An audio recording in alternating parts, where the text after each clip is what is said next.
असं असताना देखील तुम्हाला त्याची दिवा खांद्यावर घ्यावी लागते, काय नेमकं असं कारण? नाही, वास्तविक एखादा आमदार, एखादा म्हणण्यापेक्षा राजू खरेंसारखा शून्य पात्रता असणारा आमदार राष्ट्रवादी काँग्रेस पार्टी शरदचंद्रजी पवार पक्षाकडून केवळ शरदचंद्रजी पवार या नावाची जादू या मोहोळच्या मतदारसंघात आहे, त्यांच्या कृपेने हा राजू खरे आज आमदार झाला. वास्तविक राजकीय संकेत काय असतात? तुम्ही ज्या पक्षातनं निवडून येतात त्या पक्षाचा कुठल्याही निवडणुकीमध्ये प्रसार आणि प्रचार हा त्या तालुक्यातला जो विद्यमान आमदार असतो त्या विद्यमान आमदारांनी त्या निवडणुकीमध्ये पुढाकार घेतला पाहिजे. आमच्यासारख्या सर्व कार्यकर्त्यांना सोबत घेऊन येणाऱ्या प्रत्येक निवडणुकीमध्ये राष्ट्रवादी काँग्रेस पार्टी शरदचंद्रजी पवार या पक्षाची विजयाची पताका कशी फडकवता येईल या दृष्टीने त्यांनी काम केलं पाहिजे.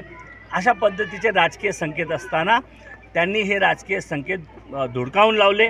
आतापर्यंत छुप्या पद्धतीने शिंदे सेनेच्या शिवसेनेचा धनुष्यबाणाचा प्रचार करत होते. काल मात्र त्यांनी माननीय उपमुख्यमंत्री शिवसेनेचे पक्षप्रमुख श्री एकनाथभाई शिंदे यांच्या व्यासपीठावर थेट जाऊन एक प्रकारे राष्ट्रवादी काँग्रेस पक्षाच्या सर्वसामान्य कार्यकर्त्यापासून ते पक्ष नेतृत्वाला पक्षाला आव्हान देण्याची भूमिका घेतली. त्यामुळे अशा गद्दार आमदाराला येणाऱ्या प्रत्येक निवडणुकीमध्ये मोहोळ राष्ट्रवादी काँग्रेस पक्षी शरदचंद्रजी पवार साहेबांच्या पक्षातला सर्वसामान्य कार्यकर्ता आणि या ठिकाणची जनता, ज्या जनतेने पवार साहेबांवर विश्वास ठेवून राष्ट्रवादी काँग्रेस पक्ष शरदचंद्रजी पवार या पक्षाच्या तुतारी वाजवणाऱ्या माणसाच्या चिन्हावर बटन दाबून या माणसाला, या गद्दार माणसाला त्या ठिकाणी विधानसभेत पाठवलं. या ठिकाणी आमदार म्हणून एवढं मोठं प्रतिष्ठेचं आणि एक नावलौकिक असणारं राजकारणातलं पद मिळालं.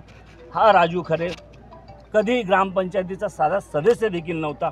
कोणावर व्यक्तिगत टीका करून आम्हाला राजकारणात मोठं व्हायचं नाही, परंतु ज्या पद्धतीने या आमच्या पक्षाला, आमच्या कार्यकर्त्यांना आव्हान देण्याचं काम जर कोण करत असेल तर आमची पक्ष कार्यकर्त्यांची टीम आणि मोहोळची जनता ही त्या आमदाराला, त्याच्या गद्दारीला निश्चितपणे धडा शिकवल्याशिवाय राहणार नाही. कारवाई काय साहेब त्या संदर्भात होऊ शकते त्यांच्यावरती? निश्चितपणाने काल ज्या पद्धतीने ते शिवसेनेच्या व्यासपीठावर थेट जाऊन बसले, त्यामुळे आम्ही सर्व कार्यकर्ते माननीय धैर्यशील भैया मोहिते पाटील असतील आणि माननीय पक्षप्रमुख श्री शशिकांत शिंदे साहेब असतील प्रदेशाध्यक्ष, त्यांच्याकडे या संदर्भातली लेखी तक्रार दिलेली आहे आणि या संदर्भातला पक्षस्तरावर विचारविनिमय होतोय.